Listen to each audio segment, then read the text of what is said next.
Okay, हो गया ना? एक बार चेक कर।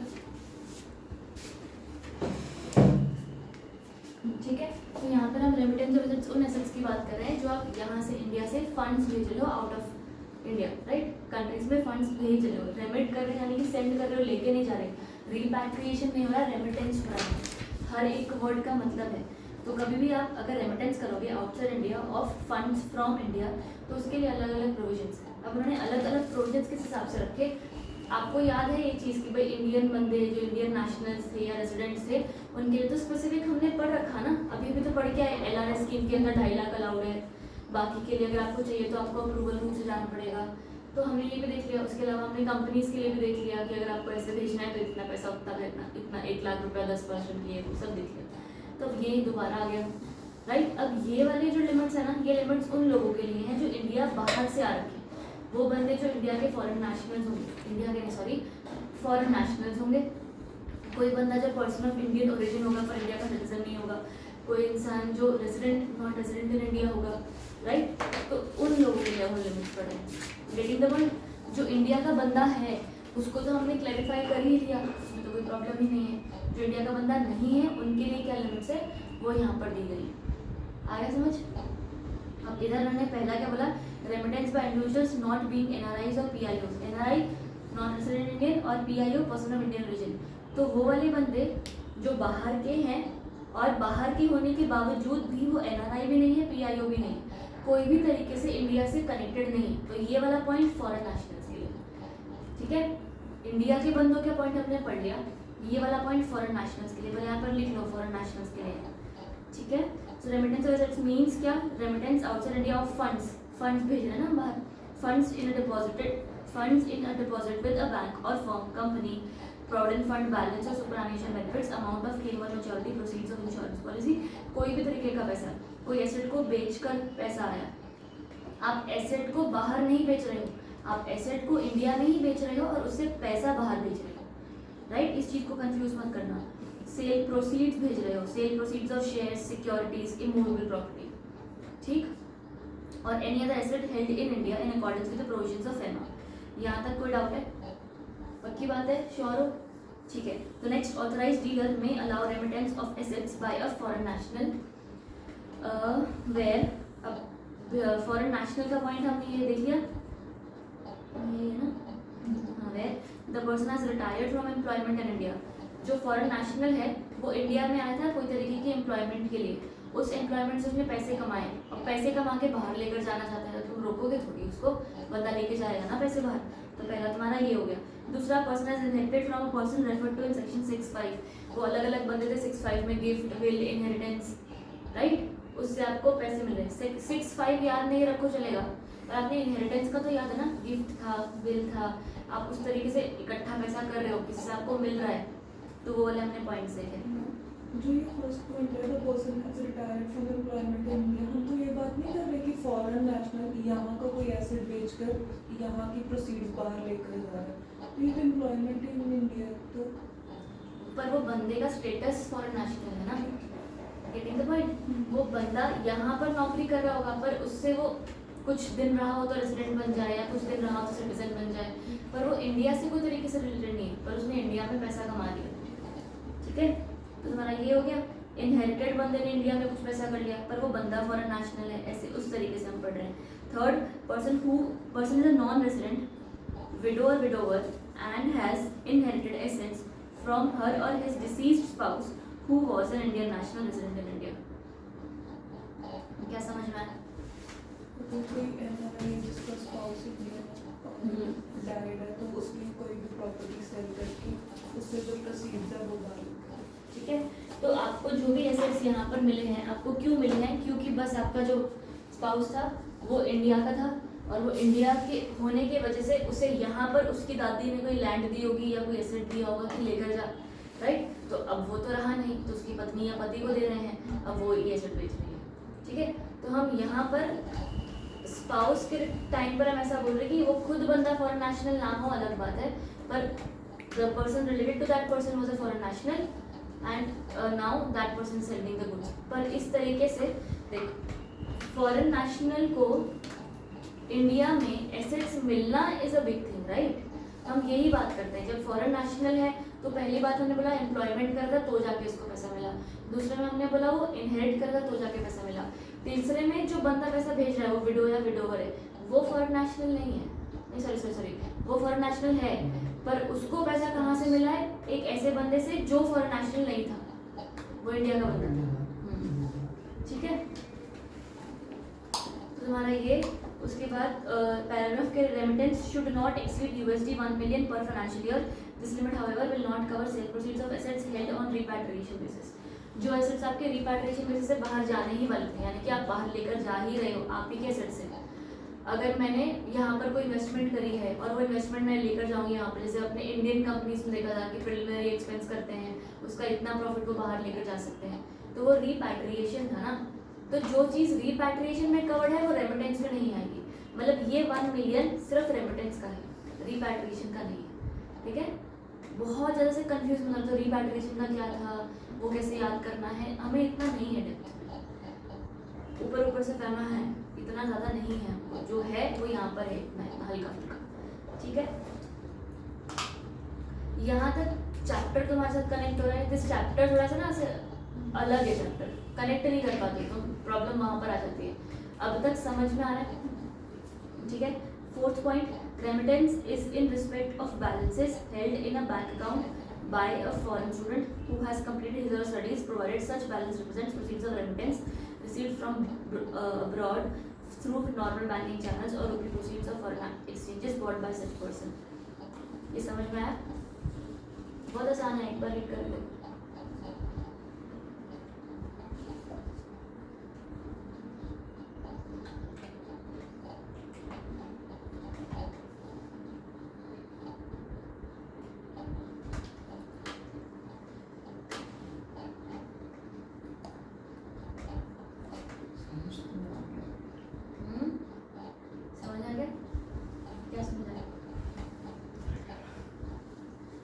कुछ भी नहीं है। इंडिया में कोई बंदा बच्चा पढ़ने आया, पढ़ाई खत्म हो गई, पैसे बचिए, बाहर लेकर जाने हैं। पढ़ाई आसान सा है, कुछ भी नहीं था इसके अंदर। लेकर आया था वो लेजिट मीन से, लेकर जा रहा है लेजिट मीन से, मना नहीं करेंगे, उसका ही पैसा है। पढ़ाई खत्म हो गई तो क्या करें यहाँ रख के, यहाँ तक ठीक है। These facilities are not available for citizens of Nepal और भूटान। चलो ठीक है, उनको तो अलाउ ही नहीं था। उसके बाद हम NRIs और PIOs के बारे में बात करें कि कोई भी नॉन रेजिडेंट, अब NRI PIO का मतलब हमने बताया हुआ है फर्स्ट 3 पैराग्राफ्स में। नॉन रेजिडेंट मतलब रेजिडेंट आउटसाइड इंडिया, भले उस इंडिया का सिटीजन हो सकता है, ठीक है, नहीं होगा तब भी वो नॉन रेजिडेंट हो ही सकता है, वो एक्चुअली नहीं। अगर बंदा नॉन रेजिडेंट है और नॉन सिटीजन है तो वो फॉरेन नेशनल ही बन जाएगा, राइट। तो यहाँ पर who is citizen of India but non resident in India, तो NRI है। दूसरा PIO, जो बंदा खुद इंडिया का सिटीजन इस वक्त नहीं है, तो पर उसके फादर या तो उसके ग्रैंडफादर या असेंडेंट्स में कोई बंदा सिटीजन था, उस चक्कर में वो पर्सन ऑफ इंडियन ओरिजिन कहला रहा है। वो बंदा भी हो सकता है इंडियन ओरिजिन का, जो इंडिया का सिटीजन था, उसने सिटीजनशिप सरेंडर करके कहीं और की ले ली है, तो वो भी इंडियन ओरिजिन का बंदा कहलाता है। तो person resident outside India who is a citizen of any country other than Bangladesh और पाकिस्तान और सच अदर कंट्री एज में specified by the central government satisfying the following conditions. क्या बांग्लादेश क्यों है इसमें? मना किया बांग्लादेश का, वही तो क्यों नहीं कर रहे हैं ना उनसे एसोसिएट। ऐसे तो फिर सारे पाकिस्तान के बंदे PIO हैं। तो पाकिस्तान का बनता है, बांग्लादेश से क्या है ऐसा? बांग्लादेश में तो नेबरिंग ही है ना, जैसे बंगाल वाला आया ही था ना प्रॉब्लम। तो अब who was a citizen of India by virtue of constitution of India और सिटीजनशिप एक्ट, मतलब वो पहले सिटीजन था, इंडिया में सिटीजनशिप ली थी, और किस हिसाब से, कोई भी territory belong to a territory that became part of India, ठीक है, इज अ चाइल्ड और ग्रैंड चाइल्ड और great grand child of citizen of India, spouse of foreign origin of citizen, ठीक है, इंडिया का होता है। यहाँ तक समझ में आ रहा है? बस इस हिसाब से वो कहीं से कहीं ना कहीं से बंदा था इंडिया के रिलेटेड वाला, वो PIOs हो जाते हैं। हमने अब तक NRI और PIO का सिर्फ मतलब देखा है, करना क्या है उसका वो अब देखेंगे, ठीक है। तो ये लोग बंदे PIOs हैं। अब AD में अलाउ NRI और PIOs on submission of documentary evidence to remit up to $1 million per financial year. इनको भी 1 million है, इनको भी 1 ही million था, राइट। तो यहाँ पर लेकिन उनका सोर्स डिफाइंड था, सी इनका सोर्स डिफाइंड नहीं है कहीं पर भी, राइट। इनको सीधे 1 मिलियन बोल दिया है और डॉक्यूमेंट सबमिट करने बोला। डॉक्यूमेंट उनको क्या बोला, आउट ऑफ द क्या बोला इनको, कैसे पैसा लेकर जाना, out of the balance in the non resident ordinary NPO accounts में से पैसा लेकर जाना है। ये पैसा आया कहाँ से है नहीं पूछा है हमने, ठीक है। एनपीओ अकाउंट है उनका, एनआरओ अकाउंट है, सॉरी नॉन रेजिडेंट ऑर्डिनरी वाला अकाउंट है, उसमें से पैसा लेकर जा रहे हैं in respect of assets acquired under a deed of settlement made by either or his parents or a relative. Deed of settlement उस तरीके से कोई क्या बोलते हैं आपके assets हैं सेल कर रहे हो या etcetera, and eventually in case settlement is done without retaining any life interest in any property, that is during the lifetime of the owner or parent, it would tantamount to regular transfer by way of gift, and the remittance of sale proceeds to such property would be guided by the extant instructions of remittance of balance in the NRO account. क्या मतलब समझ आए? आते आते आते आते निकल जाता है। यहाँ पर भी गिफ्ट और बिल की ही बात की है, बहुत ज़्यादा एक्स्ट्रा नहीं बोला। उन्होंने क्या बोला, सेटलमेंट हो रहा है done without retaining any life interest in the property, that is during the life time of the owner और पेरेंट। सेटलमेंट माने मैंने आपको बोल दिया कि ये प्रॉपर्टी आपकी है, सेटल कर दिया कि अब से ये प्रॉपर्टी तुम्हारी है, और जब तक तुम जिंदा हो तब तक इसमें मेरा कोई हक नहीं है। Point number 1। हाँ वैसा ही है। दूसरा हमने बोला कि हम आपसे ये प्रॉपर्टी नहीं लेंगे, ये आपके जाने के बाद मेरे स्पाउस को या मेरे बच्चे को ये प्रॉपर्टी मिल जाएगी। तो हमने प्रॉपर्टी को ट्रांसफर कर दिया गया है विदाउट, वो रिवोकेबल नहीं है वाला, ठीक है। सी settlement is done without retaining any life interest in the property, that is during the lifetime of the owner or parent. जब मैं जिंदा में मेरे को तो कुछ नहीं चाहिए इस प्रॉपर्टी से, and would tantamount to regular transfer, एक तरीके का रेगुलर ट्रांसफर ही हुआ ये, राइट। गिफ्ट जैसे दिया जाता है या इनहेरिटेंस जैसे दिया जाता है, तो है वही चीज़, घुमा के बोली और कुछ नहीं आया। तो एओ है, सॉरी अब यहाँ पर अगेन हमने पीआईओज और एनआरआईज के अलावा वाले जो पॉइंट्स पढ़े, यानी कि फॉरेन नेशनल के लिए पढ़े, उसमें हमने क्या पढ़ा, आप इंडिया में आए थे, एम्प्लॉयमेंट करते पैसा लेकर जा रहे हो, इंडिया के स्टूडेंट थे, पैसा बच गया लेकर जा रहे हो, इंडिया में आपने कोई प्रॉपर्टी बेची है पैसा लेकर जा रहे हो, आप विडोवर हो पैसा लेकर जा रहे हो। तो उन्हें हमने स्पेसिफिक तरीकों से बता दिया कि लोग पैसा लेकर जा सकते हैं और 1 मिलियन तक आराम से लेकर जा सकते हैं, कोई प्रॉब्लम नहीं है। जो अब एनआरआईज और पीआईओज हैं उनको कुछ ना पैसा लेकर जाने को बोला, पहले तो आपको एक्सप्लेन करना होगा कि एनआरआई और पीआईओ होता कौन है। वो पैसा लेके जा सकता है जो उनका एनपीओ अकाउंट में पड़ा हो। दूसरा, कोई भी डीड ऑफ सेटलमेंट के हिसाब से उन्हें कोई एसेट्स अक्वायर करी है या बेची है, वो वाला पैसा लेकर जा सकते हैं, या कोई एसेट नॉर्मली ट्रांसफर किए वो पैसा लेकर जा सकते हैं। बस यहाँ तक ठीक है। और तीनों डिफरेंट है ना, फॉरेन नेशन वो है जो वो नहीं है, सिटीजन नहीं है इंडिया के, एनआरआई में सिटीजन भी है लेकिन रह बाहर का। हाँ ये तीनों डिफरेंट डिफरेंट है। फॉरेन नेशनल सबसे पराया है, इंडिया है से ही बाहर ही है, इंडिया का कोई लेना देना नहीं है उसका। ये उनका ये पहला उनका था। हाँ ठीक है, ये तीनों इनके। हाँ जी, है ना, जो नॉट बीइंग है वो फॉरेन नेशनल है। यहाँ तक कोई डाउट? पक्की बात है। नेक्स्ट, रेमिटेंस बाय कंपनीज और entities. AD may allow remittance by Indian companies under liquidation on directions issued by court in India, orders issued by official liquidators etc. India में कोई कंपनी थी, काम किया, बंद हो गई, पैसा बच गया, लेकर जाना चाहते हैं, अलाउ कर देंगे। तो अलाउ लेकिन करने के लिए क्या प्रोविजन है? पहला ऑडिटर सर्टिफिकेट लगेगा कि भाई तुमने इतना कमाया, इतना टैक्स पे कर दिया, सब कुछ तुम्हारा डन है, लाइबिलिटीज डन है। क्रेडिटर्स नेक्स्ट तुम्हारा होगा, कहीं पर क्रेडिटर्स को पैसा दे दिया इवेंचुअली। ऑडिटर सर्टिफिकेट मिल गया कि वाइंडिंग अप सही तरीके से हुई है। In case of winding up otherwise by court और auditor certificate there are no legal proceedings pending in the court. अगर तुमने वाइंडिंग अप खुद किए, कोर्ट की वजह से नहीं हुई या तुम्हें ऑडिटिंग की जरूरत नहीं थी, तुमने खुद से करी है, तो फिर हम ये देखेंगे कि तुम पर कोई केस तो नहीं पेंडिंग चल रहा कि तुम भाई छोड़ छोड़ के भाग रहे हो। ये हो गया। फोर्थ, हाँ, AD में also allow Indian entities to remit their contribution towards provident fund, superannuation fund in respect of their expatriate staffs be resident but not permanent resident in India.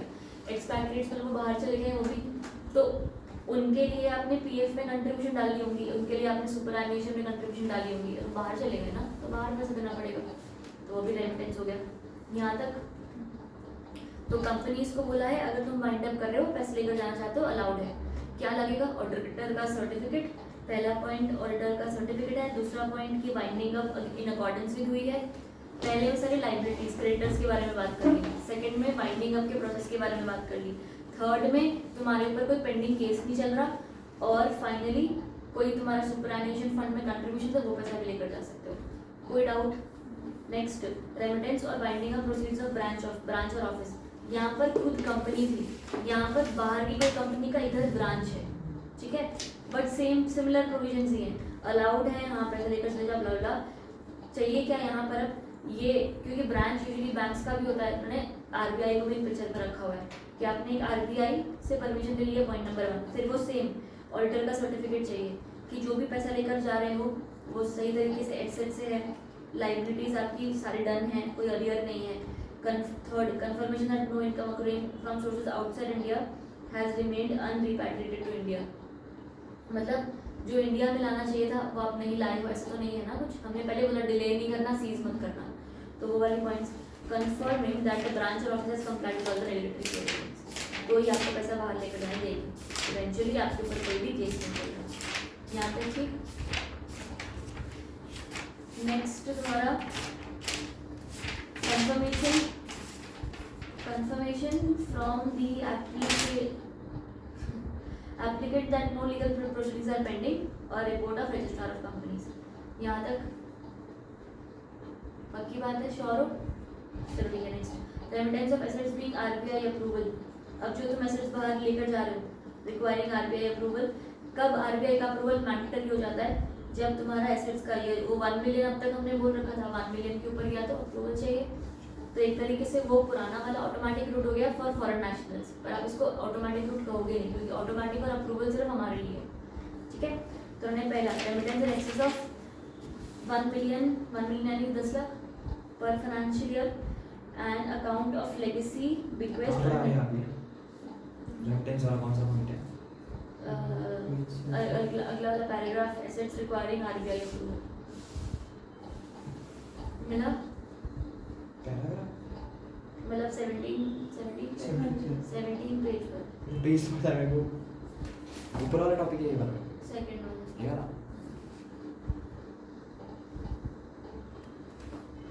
Remittance of assets requiring RBI approval. कब कब RBI approval mandatory हो जाता है? Prior approval necessary है जब आपका remittance access of 10 lakh है।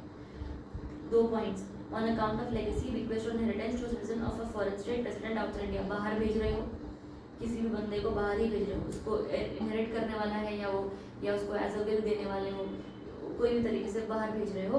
और सेकंड, बाय एनआरआईज और पीआईओज out of the balances held in NRO account. जो हमने पीआईओ के टाइम पर एनआरओ अकाउंट देखा था उसमें से पैसा भेज रहे हैं वो लोग, पर अबव 8 मिलियन 10 मिलियन या 1 मिलियन, ठीक है। Hardships will be cost to person if remittance from India is not made to such person. आप इन लोगों को भेज रहे हो जब, ठीक है, तो आपको इवेंचुअली चाहिए अप्रूवल और एक्सेट्रा। पर अगर आप किसी और को भेज रहे हो और आपको नहीं पता है क्या नहीं है ये सब चीज़ें, तो आपको मतलब ये हार्डशिप मतलब वही पेनल प्रोविजन और ये सब लगेंगे, ठीक है। नेक्स्ट आ जाओ, अभी इनकम टैक्स क्लियरेंस एक बार पढ़ लो फटाफट से, क्या है कुछ है होगा नहीं इसमें।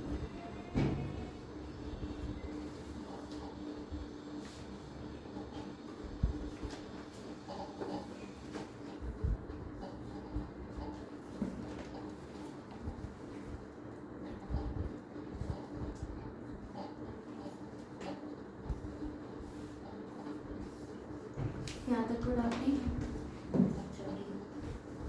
एग्जेम्पशन फ्रॉम रियलाइजेशन और रिपैट्रिएशन, इन लोगों को एग्जेम्पशन दे रखी है। एग्जेम्पशन किस हिसाब से कि भाई these people are allowed to repatriate without necessary provisions.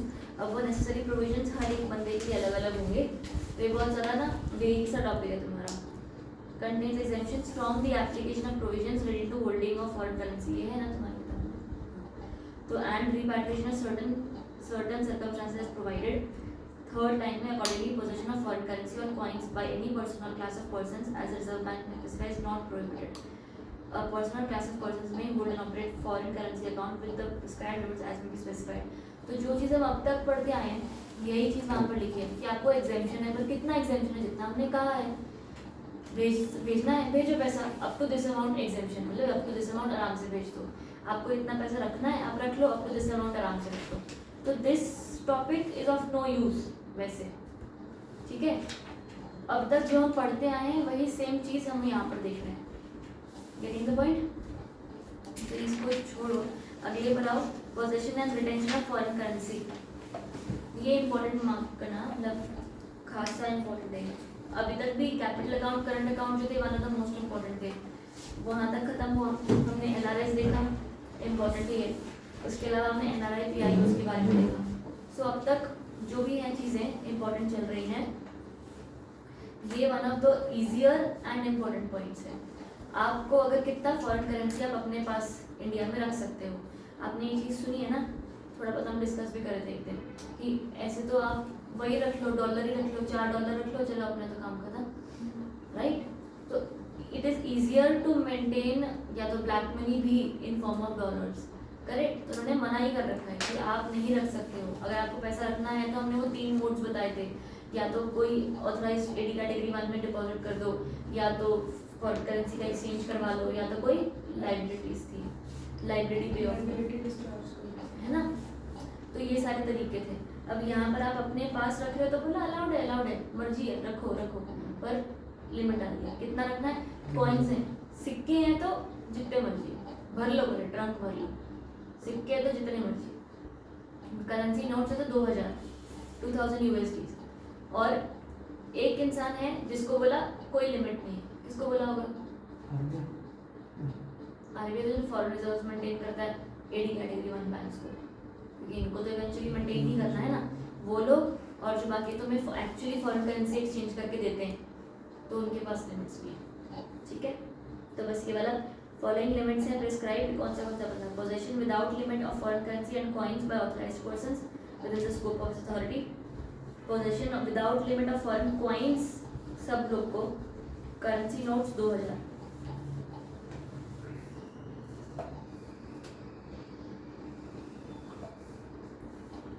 यहाँ तक समझ में आया?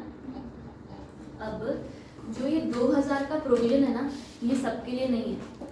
कुछ लोग हैं जिनको बोला मर्जी जितना मर्जी रखना है रखो, वो कौन हो सकते हैं? एडी कैटेगरी 1 बैंक तो चलो अपनी ऑथराइज्ड हो गई और उनको तो बोल ही दिया।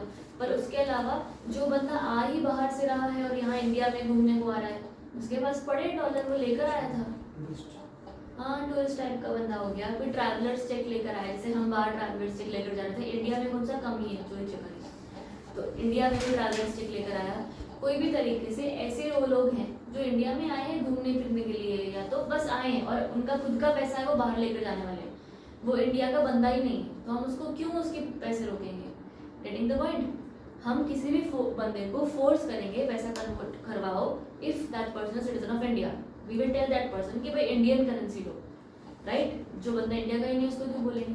तो बस द थर्ड पॉइंट जो लंबा थोड़ा लिखा है ना, उसमें यही सारी चीज़ें लिखी हुई हैं कि ऐसे तो किसी को नहीं बोलेंगे, पर अगर बोलेंगे तो कॉइन्स के लिए नहीं बोलेंगे, पर बोलेंगे करेंसी की तो 2000 तक ही बोलेंगे, उसके ऊपर बोलेंगे, ऐसे सब घुमा घुमा के लिखना है।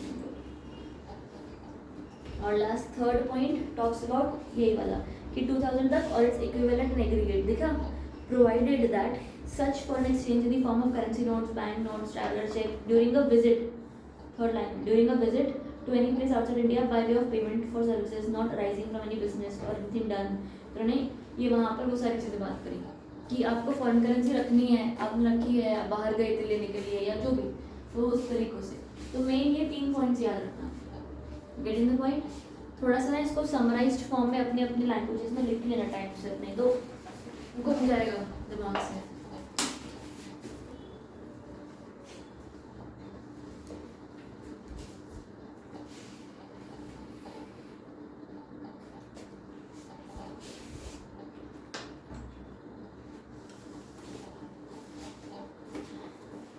हो रहा है, समझ आ रहा है?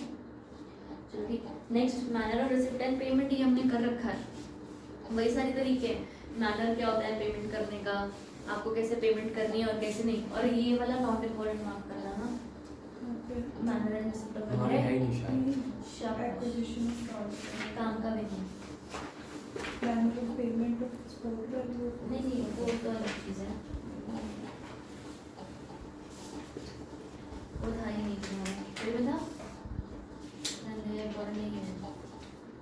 नॉट एमन रीड मार्क करना ना, और क्या मतलब घुमा फिरा के रेडी लिख देते हैं।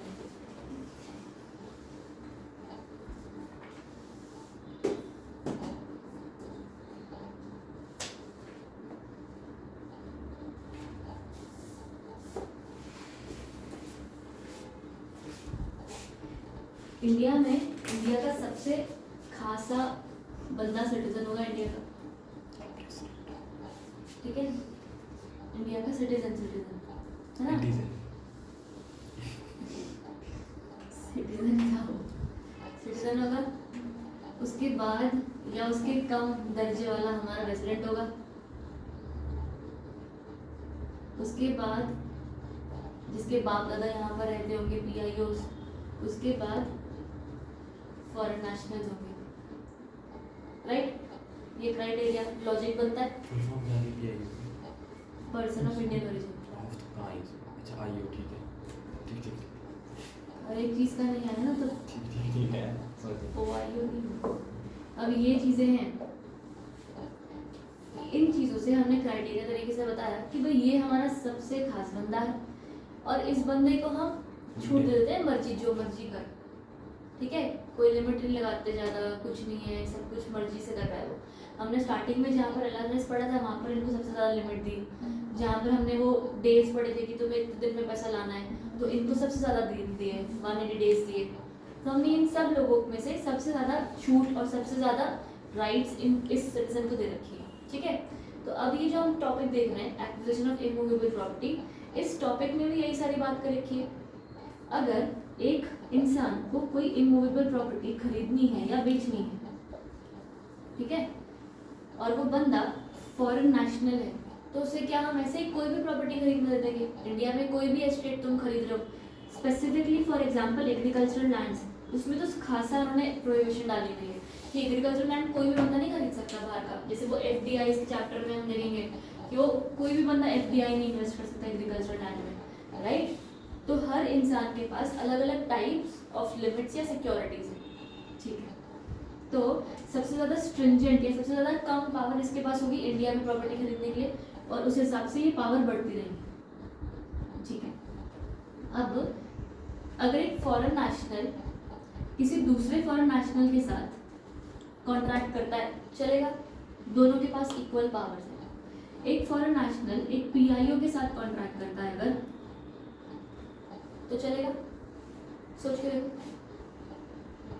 मैं एक फॉरेन नेशनल बाहर का बंदा, मेरे पास कम पावर है, तुम्हारे पास ज़्यादा पावर है, तो कर पाएंगे ना, आसान होगा इनफैक्ट, राइट। इस ट्रांजैक्शन में कुछ प्रोहिबिट होने की चांस कम है, क्योंकि जो मेरी पावर है उससे ज़्यादा तो तुम्हारे पास है।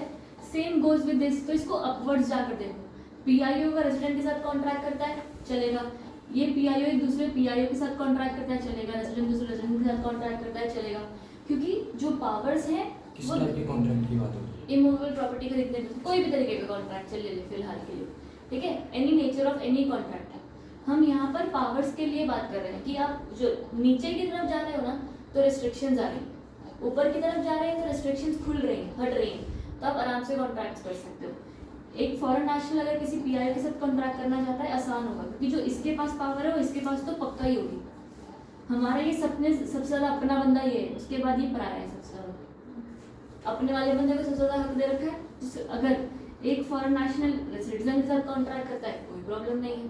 सबसे जो इसके पास पावर है, उसकी सारी पावर तो इसके पास होंगी ही होंगी, तो ऊपर कॉन्ट्रैक्ट करना आसान है, नीचे कॉन्ट्रैक्ट करने में दिक्कत होती है, राइट। क्योंकि इसके पास एग्जाम्पल एकदम रैंडम है, एकदम गलत एग्जाम्पल दे रही हूँ मैं, कि अगर मान लो इसके पास कॉन्ट्रैक्ट है कि तुम 10 करोड़ तक का कॉन्ट्रैक्ट कर सकते हो, रेजिडेंट है उसके पास नहीं होगा, या फॉरेन नेशनल इसके पास नहीं होगा, राइट। इसके पास होगा कि नहीं, if you want to contract you can contract only for 20 lakhs per year, right. तो अटक गए ना। तो तुम्हें जो एक्चुअल मेन प्रोविजन है वो नीचे की तरफ आने वाले कॉन्ट्रैक्ट्स में है, ऊपर की तरफ जाने वाले कॉन्ट्रैक्ट्स में नहीं है, ना ही साइमल्टेनियस कॉन्ट्रैक्ट्स में है। Getting the point? हल्का फुल्का कुछ समझ आया, स्ट्रक्चर समझ में आया इस टॉपिक का क्या है? बाकी तो सब रट्टे वाला है, ये हल्का सा याद थोड़ा सा बेटर हो जाएगा।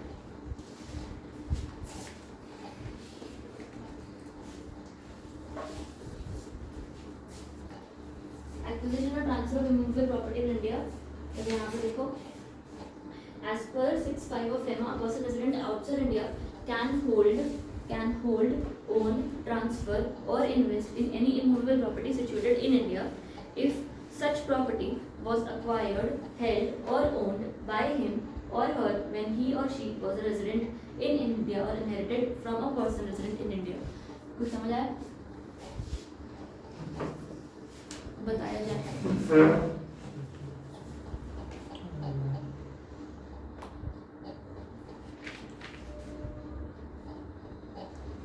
रेजिडेंट के साथ A person resident outside India can hold, transfer or invest in any immovable property situated in India if such property was acquired, hold or held by him when he or she was a resident. उसी बंदे की बात कर रहे हैं। अगर एक mister x है, ठीक है, मिस्टर एक्स एक टाइम पर रेजिडेंट हुआ करता था और उसने तब एक प्रॉपर्टी खरीदी। इस प्रॉपर्टी को लेकर वो कोई भी ट्रांजैक्शन कर सकता है, क्योंकि जब उसने खरीदी तब तो वो रेजिडेंट था ना, तब तो उसके पास पावर थी। उस बारे में बात करें। देखो फेमा बोलता है पर्सन जो रेजिडेंट आउटसाइड इंडिया है, बाहर चला गया एम्प्लॉयमेंट के लिए या जो भी रैंडम पर्पस के लिए बाहर चला गया, जो आउटसाइड इंडिया का रेजिडेंट है वो कोई भी प्रॉपर्टी खरीद बेच होल्ड रेंट लागू कर सकता है, प्रोवाइडेड वो प्रॉपर्टी उसने तब खरीदी हो जब वो रेजिडेंट था। Getting the point? तो वहाँ पर वो प्रोविजंस हट जाते हैं। तुम सिटीजन थे ना, अभी नहीं हो ना, या रेजिडेंट थे ना, अभी नहीं हो ना, तो जब थे तभी तुमने प्रॉपर्टी एक्वायर की थी, राइट? तो पहला पॉइंट तुम्हारा ये हो गया। अब उन्होंने क्या बोला? एक्विजिशन और transfer of immovable property by NRI और an OCI. OCI is overseas citizen of India शायद, जहाँ है ही ना, ठीक है। एनआरआई कौन होता है? रेजिडेंट आउटसाइड इंडिया, जो सिटीजन होगा इंडिया का। और ओवरसीज सिटीजन मतलब resident outside India who is registered as an overseas citizen of India. वो का है पूरे सिटीजनशिप एक्ट के हिसाब से आपको कार्ड होल्ड, इसलिए जो कई बार तुमने ड्यूअल सिटीजनशिप के बारे में सुना है, ये one of that point is overseas citizenship, कि भाई तुम यहाँ के सिटीजन नहीं हो पर वो भी। अक्षय कुमार टाइप। ड्रॉप नहीं करनी पड़ती है सिटीजनशिप। अक्षय कुमार अक्षय कुमार तो कनाडा का सिटीजन है, अभी वो तो इंडिया का ले रहा है। अक्षय कुमार तो सिटीजन है ही नहीं। लिया का ले क्या ले रहा है एनआरआई सिटीजनशिप। और इसमें डिफरेंस क्या है? एनआरआई उसमें डिफरेंस क्या है? एनआरआई तो इंडिया का सिटीजन होता है इसमें पर इंडिया रहता नहीं है। यहाँ पर ओवरसीज सिटीजन है, उसका एक अलग ही दर्जा है, अभी वो देखेंगे। अभी मैडम ठीक है, तो रखते हैं फिर ये पॉइंट ना, ये पॉइंट रखते हैं। We will take care of this. यहाँ तक करते हैं, है ना, करते हैं बात करते हैं यहाँ तक, so that we can start later on. ये टॉपिक थोड़ा सा इम्पोर्टेंट सा भी है, क्योंकि एक एक चीज़ ध्यान रखनी है। पॉज कर दो ना यार।